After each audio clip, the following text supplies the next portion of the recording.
নিজেরা সম্পূর্ণ ব্যর্থ হয়েছে, তাদের অযোগ্যতার কারণে, তাদের সেই যোগ্যতা নাই যে একটি সুষ্ঠু নির্বাচন তারা প্রতিষ্ঠা করবে। উত্তাল বাংলাদেশ।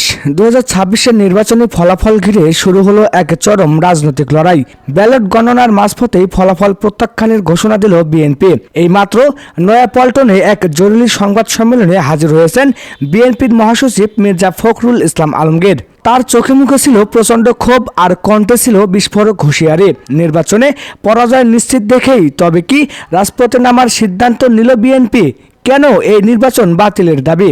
আর সবচেয়ে বড় খবর হলো আগামী কাল থেকেই কি তবে দেশব্যাপী হরতালের ডাক দিচ্ছেন মির্জা ফখরুল?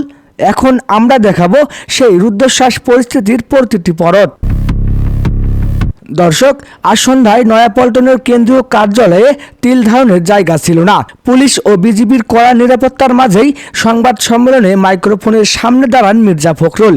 তিনি অভিযোগ করেন, এটি কোনো নির্বাচন নয়, এটি একটি সুনিপুণ ডিজিটাল ভোট কারচুপি। আমাদের এজেন্টদের কেন্দ্র থেকে বের করে দেওয়া হয়েছে এবং কৃত্রিমভাবে ফলাফল তৈরি করা হয়েছে। মির্জা ফখরুল সরাসরি নির্বাচন কমিশনকে চ্যালেঞ্জ করে বলেন, যেখানে দেশের মানুষ আমাদের পক্ষেই রায় দিয়েছে সেখানে এই অবিশ্বাস ফলাফল আমরা কোনোভাবেই মেনে নেব না। তার এই সরাসরি যুদ্ধ ঘোষণা কি তবে 2026-এর নবনির্বাচিত সরকারকে সংকটে ফেলবে? সংবাদ সম্মেলনের চূড়ান্ত এক পর্যায়ে মির্জা ফখরুল সরাসরি সেই ঘোষণাটিই দেন যার ভয়ে ছিল পুরো বাংলাদেশ। তিনি বলেন, এই প্রহসনের নির্বাচন বাতিল করে পুনরায় তফসিল ঘোষণা করতে হবে। আর এই দাবিতে আগামীকাল থেকে টানা 48 ঘন্টার দেশব্যাপী সর্বাত্মক হরতাল পালন করবে বিএনপি। তার এই ঘোষণার পরপরই নয়াপল্টন এলাকায় স্লোগানে প্রকম্পিত হয়ে ওঠে আকাশ বাতাস। ফখরুল হুঁশিয়ারি দিয়ে বলেন, প্রয়োজন হলে সারা বাংলাদেশ অচল করে দেওয়া হবে, তবুও আমরা জনগণের ভোটাধিকার চুরি হতে দেব না।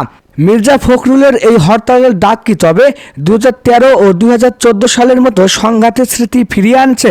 বিএনপির তৃণমূল নেতাকর্মীরা এখন ক্ষোভে ফুঁসছে। তারেক রহমান এবং ঢাকায় জাইমা রহমানের পক্ষ থেকেও কড়া বার্তার খবর পাওয়া গেছে।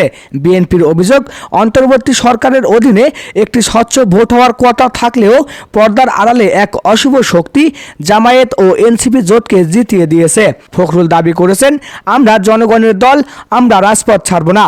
জাইমা রহমানও সামাজিক যোগাযোগ মাধ্যমে ডাক দিয়েছেন, গণতন্ত্র রক্ষায় ঘরে ফেরার সময় এখন নয়। এই নতুন মেরুকরণ কি তবে বড় কোনো আন্দোলনের পূর্বাভাস? অন্যদিকে জামায়াতে ইসলামী এবং অন্যান্য বিজয়ী দলগুলো মির্জা ফখরুলের এই সংবাদ সম্মেলনকে পরাজিত শক্তির হাহাকার হিসেবে দেখছে। নির্বাচন কমিশন স্পষ্ট জানিয়ে দিয়েছে, 2026-এর এই নির্বাচন বাংলাদেশের ইতিহাসের সবচেয়ে স্বচ্ছ নির্বাচন। নির্বাচন কমিশন আরও বলেছে, অহেতুক হরতাল ডেকে জনজীবনে বিপর্যস্ত করার চেষ্টা করলে কঠোর ব্যবস্থা নেওয়া হবে।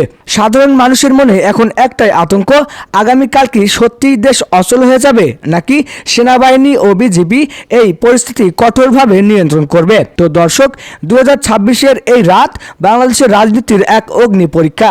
মির্জা ফখরুলের ডাকা এই হরতাল কি সফল হবে, নাকি এই পরাজয় মেনে নিয়েই বিএনপিকে সামনের দিকে এগোতে হবে? তারেক রহমানের পরবর্তী পদক্ষেপেই বা কি হবে? প্রতিটি মুহূর্তের লাইভ আপডেট পেতে এখনই আমাদের চ্যানেলটি সাবস্ক্রাইব করুন এবং বেল আইকনটি অন করে রাখুন। আপনার কি মনে হয় মির্জা ফখরুলের হরতালের ডাক কি এই মুহূর্তে যৌক্তিক? কমেন্ট বক্সে জানিয়ে দিন আপনার মূল্যবান মতামত। এতক্ষণ সাথে থাকার জন্য সবাইকে ধন্যবাদ। আল্লাহ হাফেজ।